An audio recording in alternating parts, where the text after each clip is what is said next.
जीवन्मुक्तिप्रदं देवं क्षमापूर्णं Paramahamsa Nityananda is a rare living incarnation, a yogi by birth. He has been expressing his power of enlightenment since birth. He has authored more than 500 books in Tamil and English, books in Telugu, Kannada, Malayalam, Hindi, Sanskrit, Gujarati, Oriya, Bengali, Marathi, French, Malay, Polish, Portuguese, Italian, German, Danish, Spanish, Russian and Chinese, with translations in 26 languages are available. He is also an exemplary speaker with over 8,000 hours of profound life solutions through his discourses. Social services such as Annadan, free medical care, free educational services, ashrams, schools, temples, hospitals, established in more than 140 places around the world, offer exceptional services. A powerful spiritual healer who has healed millions of people of diseases from migraine to cancer. A Kriya Yogi who has formulated Kriyas for physical health and mental well-being, benefiting thousands. A living master who offers practical solutions for our everyday problems. Having meditation centers in 151 countries including Bidadi, Tiruvannamalai, Rajapalyam, Salem, Hyderabad, Varanasi, Los Angeles, Ohio, Seattle, San Jose and Phoenix. He is the founder and spiritual head of Nityananda Dhyanapitham, a spiritual guru for 10 million followers, an incarnation who transmits the highest spiritual energy through initiation. A contemporary yogi who has revived the Vedic science of yoga worldwide through thousands of yoga centers.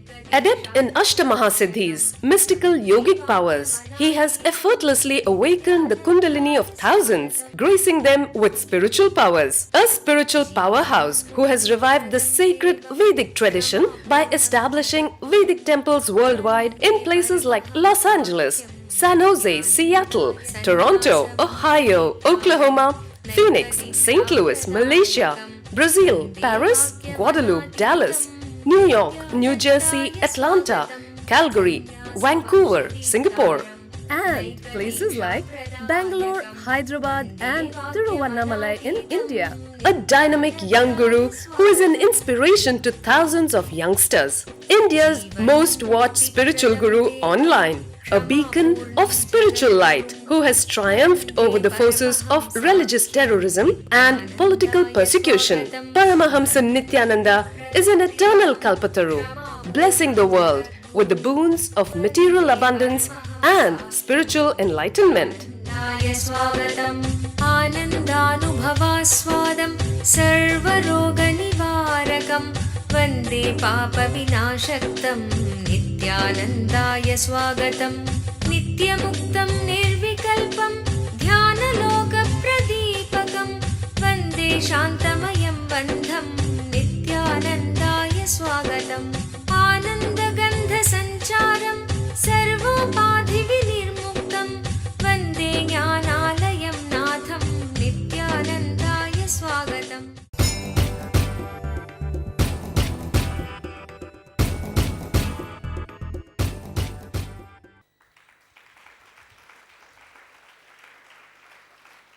I tell you, you cannot have a person like Vyasa who can describe each characters so perfectly, so well. See each character. From my experience, I understood brain has a 32 non-mechanical parts which are not awakened in normal human beings, which will be awakened only by sincerity to that line. For example, intuition. If you are constantly sincere to that line, meditating, working, only then that intuition part of the brain, which is non-mechanical for ordinary human beings, awakens See, your sincerity to awaken certain non-mechanical parts of your brain is called tapas. I am redefining tapas. Karna worked sincerely in the line of friendliness. He took that as his religion. He was ready to bend from anything, but not from friendliness and giving. Ready to give his own life for friendliness. He did not live any other great qualities, but his quality of giving and friendliness, God. His enemy's father, Arjuna's father, Indra, is standing in front of him and begging his Kavacha Kundala, his shield, so that Arjuna can kill him in the war. Knowing enemy's father is standing, asking him his Kavacha and Kundala, Karna says, what more do I need? I can give something even to Devendra, Indra. I can give for Indra. What more do I need? He gives his Kavacha Kundala, his whole life, his very life. Finally, and his great quality of giving. I tell you, just because of that one quality, he has become eternal.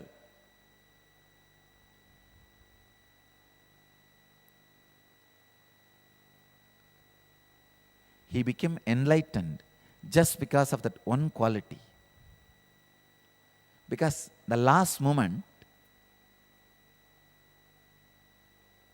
this punya he gathered, the merits he gathered by giving, comes and stands in front of him, protects him as a shield from Arjuna's arrows. Again, Krishna appears there to play his drama and asks Karna, give me all the punyas you have acquired by giving gifts. What a personality. Karna gives up even that. He gives all his punya as a gift to Krishna. Of course, even if the punya is standing, you will not be able to achieve enlightenment. So Krishna removes even that shield, that veil, and gives him enlightenment. That is why when Vyasa records Karna's demise, he uses a unique word, Karna Moksha. He does not use the word Karna Vada. He uses the word Duryodhana Vada. He uses the different words for all different people. But for Karna, he uses the word Karna Moksha. When Karna falls, he uses the word Karna Moksha. I think I need to talk on Mahabharata.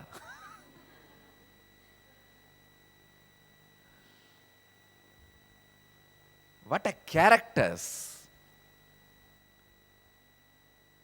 Vyasa is painting. What a beautiful words he is using. See, for Sisubala, he uses the word Sisubala Vata. For Gamsa, he uses the word Gamsa Vata. For everybody else, even for Dharmaraja, Yudhishthira, he uses the word Svargarohana. Please understand, he is not using the word Yudhishthira Moksha. No. He uses the word Svargarohana. Ascending to the heaven. But for Karana, he uses the word Karana Moksha.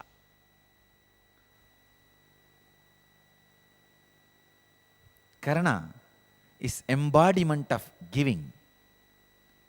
Bhishma is embodiment of social commitments.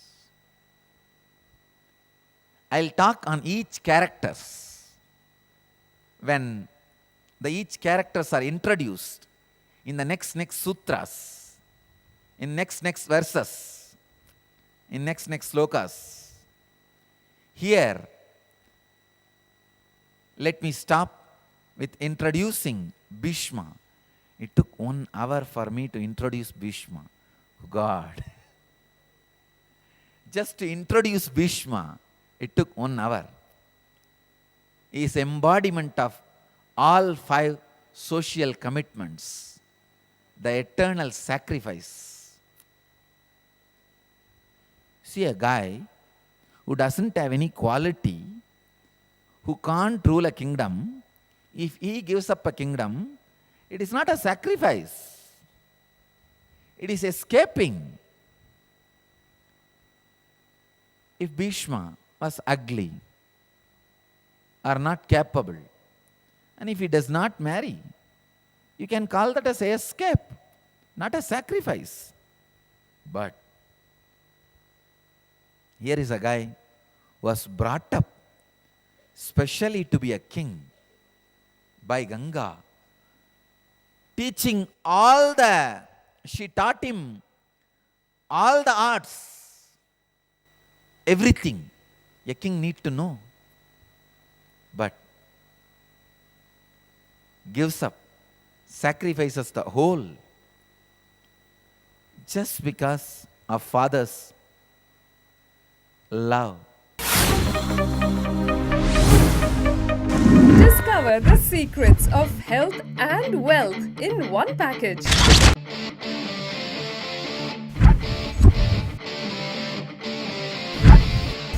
For the first time, a 2-day health and wealth workshop by Paramahamsa Nityananda.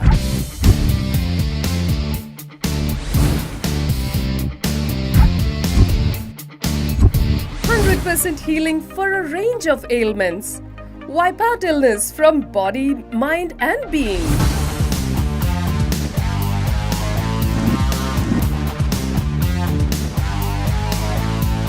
Awaken your body's natural intelligence and healing powers.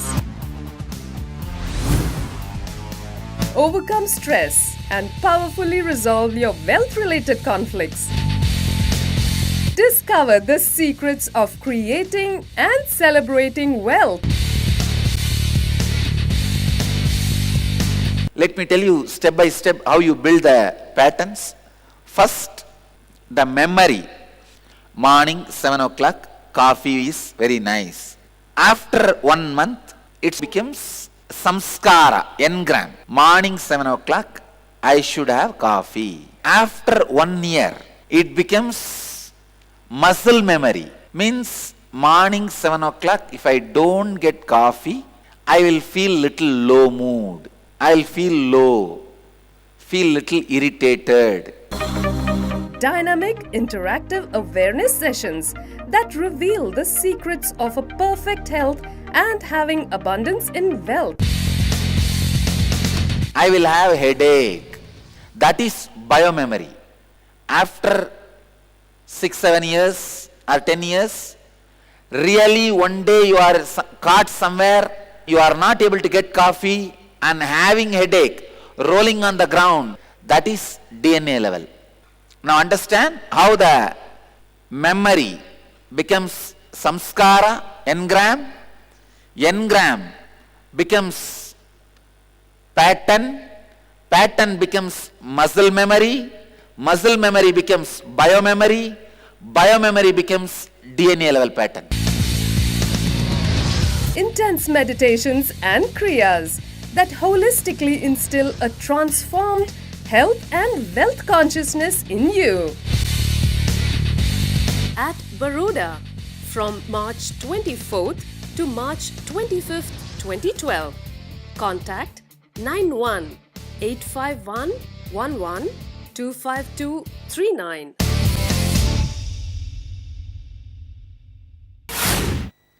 Just because he fell for a girl.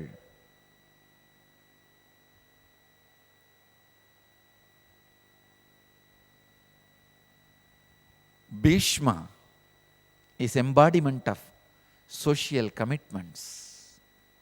Here, Bhishma is introduced in the Bhagavad Gita first time by Duryodhana saying only Bhishma should be protected as a first priority. Wherever all of you may be standing, Bhishma should be protected as a first priority. This is the command Duryodhana gives for his whole army. Next verse.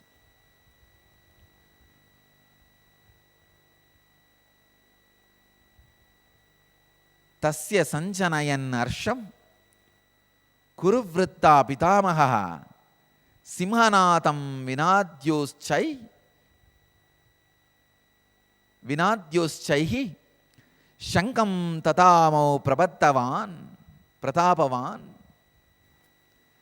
tasya sanjanayan harsham kuruvritta pitamaha simhanatam vinadyoschai shankam datmau pratapavan.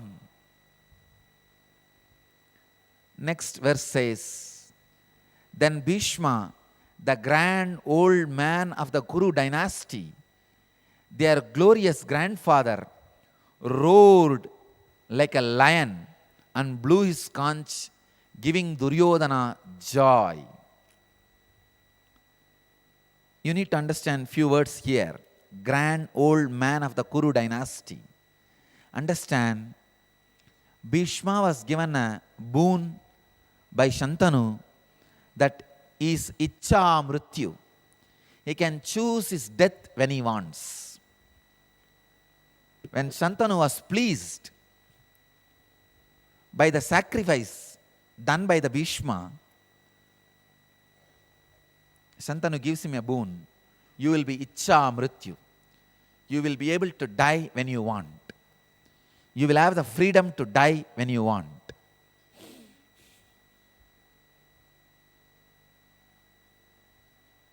That is why he lives as long as he wants. Even in the war, he was not killed. He was immobile. He became immobile. He will not be able to do the fight. He was put in deathbed. That much only Krishna was able to do. Then Bhishma waited for the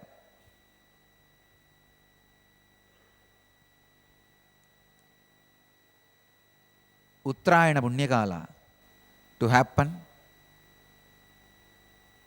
so that he can leave the body. I can see the whole scene now. How it happened.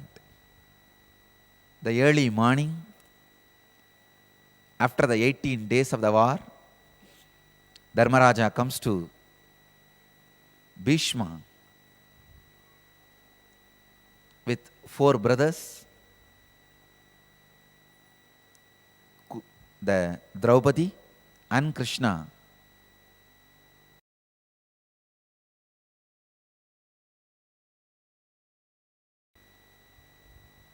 Receives the teachings, goes back to rule the kingdom.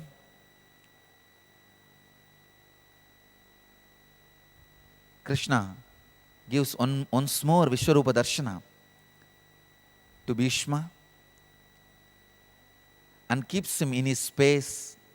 And exactly during the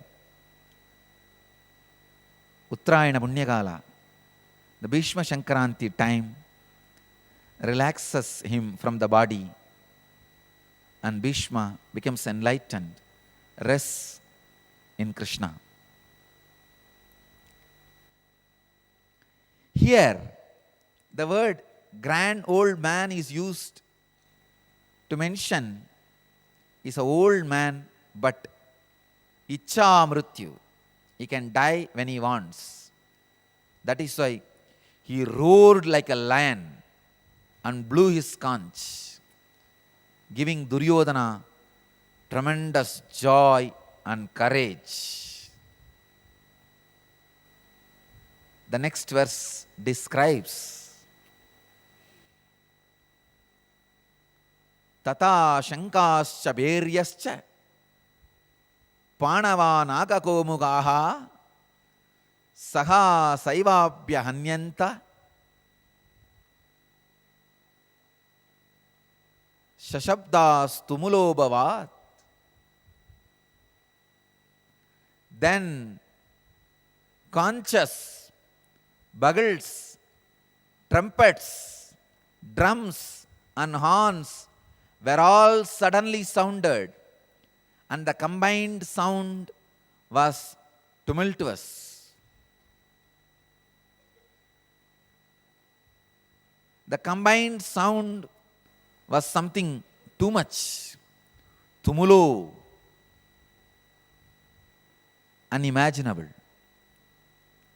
When Bhishma blew his conch in support of Duryodhana, the response was tumultuous. On both sides, every warrior on the battlefield took out his conch and blew his signature note. I can say the war is officially declared. Welcome to Inner Awakening, the most powerful personal transformation retreat you could ever experience. In just 21 days, thousands are already experiencing the shortest route to constantly high energy levels, visible anti-aging, healing of chronic diseases, fulfilling relationships, and higher states of consciousness. What is the secret behind this transformation?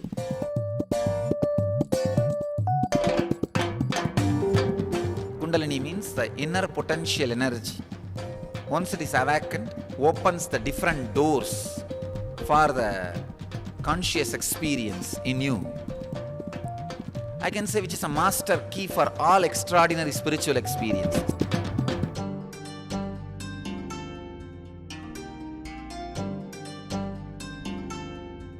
This extraordinary program is conducted personally by Paramahamsa Nityananda in the vibrant atmosphere of Nityananda Dhyanapitham Ashram.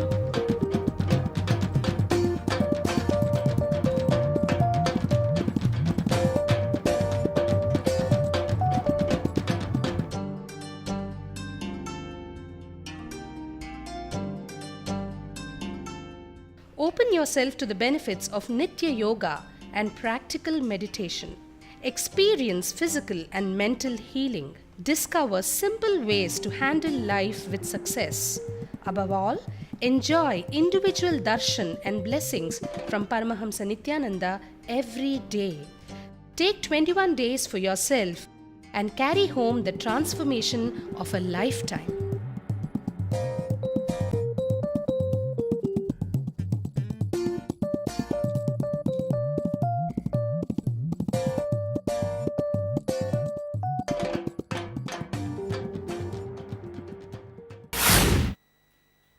Officially, the war starts.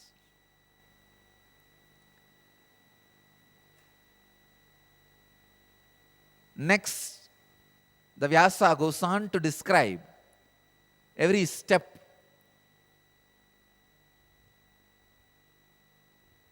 Tatashvetair hayair yukte makadishyam danestitau madava pandavas chaiva Divyau Shankau Pradatmatuhu. See the fun. The scene goes, then seated on a magnificent chariot drawn by white horses, both Krishna and Arjuna sounded their divine conches. Please understand. First, Krishna sounds. See, if the Bhishma is sounding, blowing his conch, is equivalent.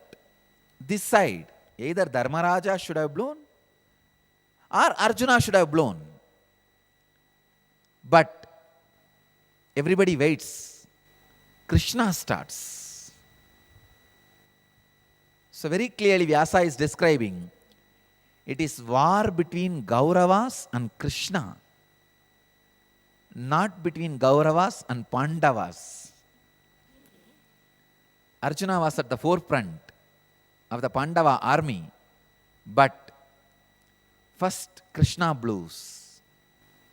Krishna starts. As a response to Bhishma, Krishna starts the conch. The description continues. Next verse, 15th verse. Panchajanyam Rishikesho Devadattam Dhananjaya Pauntram Tatmao Mahashankam Bhimakarma Vrikodaraha. Then Krishna blew his conch called Panchajanya. Arjuna blew his called Devadatta. And Bhima blew his mighty conch called Poundra. Please understand, each conch has a unique name and sound, unique signature note. Each one of them are blowing the unique conch. Krishna has taken a vow, he will not take any weapon. But conch is not considered as weapon. Even though conch is not considered as a weapon because it can't be used to kill people, but by blowing his conch, he killed the confidence of people. Understand, he made all of them dead. They are not yet buried, but he killed all of them. Please understand. Many times, people die long before they are buried. Sometimes even 40, 50 years before. When your confidence is dead, you are already killed. You are dead. But not yet buried, that's all. So by blowing his conch, he kills the whole army. The whole army is killed. He kills their confidence. By killing the confidence, he kills the whole army. The whole opposite army is killed by Krishna just by his Panchajanya, the conch.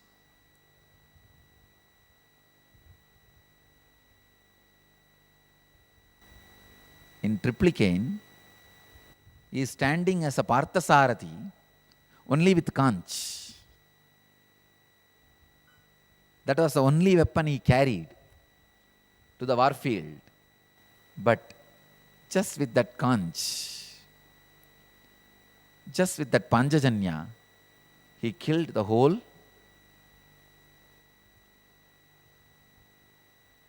Kauravas army's confidence.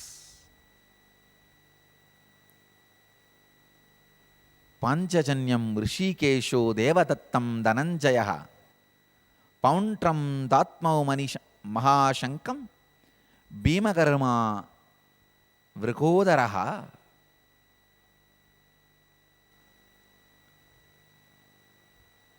Krishna blew his conch, Panchajanya, and killed the confidence of the whole Kaurava's army. I can see very clearly. Bhishma blew his conch and gave life to Kaurava's army and Duryodhana's confidence. Krishna took his conch in 1 second, blew his conch, Panchajanya, killed the whole confidence of Kauravas and Duryodhana.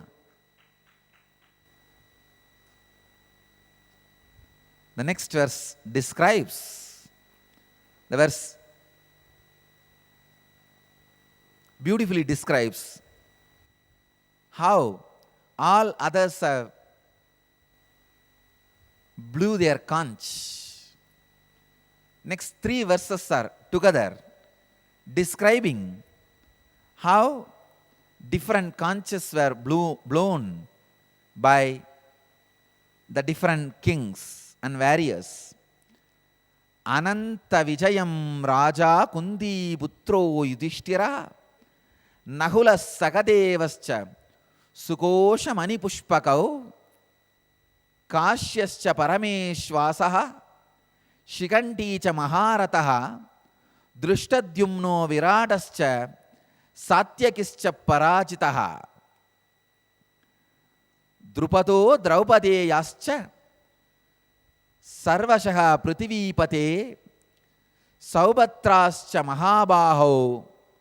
Mahabahu Shankan Datmuhu Pratak. King Yudhishthira, the son of Kundi, blew his conch. The Ananta Vijaya and Nakula and Sahadeva blew theirs, known as Shukosha and Manipushpaka, the excellent archer, the king of Kashi, the great chariot fighter Shikandi, Drishtadyumna, Virada, and the invincible Satyaki, Drupada, the sons of Draupadi, and the mighty armed Abhimanyu, the son of Subhatra, all of them, O king, blew their own conches.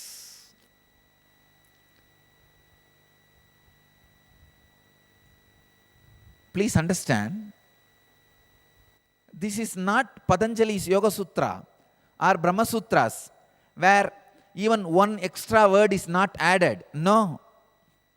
This is Bhagavad Gita, poetry, where the whole scene is described. The stage is set. So Vyasa is using a lot of words describing the whole scene. These are all just beautiful description of scene, actually setting up a stage. When all these descriptions are given, your mind is prepared, your concentration gets centered to receive the main message, the next message. Yudhishthira, son of Kundi, blew his conch, the Ananta Vijaya, and Nakula and Sahadeva blew theirs, known as Sukosha and Manipushpaka, the excellent archer, the king of Kashi, and the great chariot fighter Shikandi, Drishtadyumna, Virada, and the invincible Satyaki, Drupada, the sons of Draupadi, and the mighty armed Abhimanyu, son of Subhatra, all of them, O king, blew their own conches. The stage is set. The scene is described.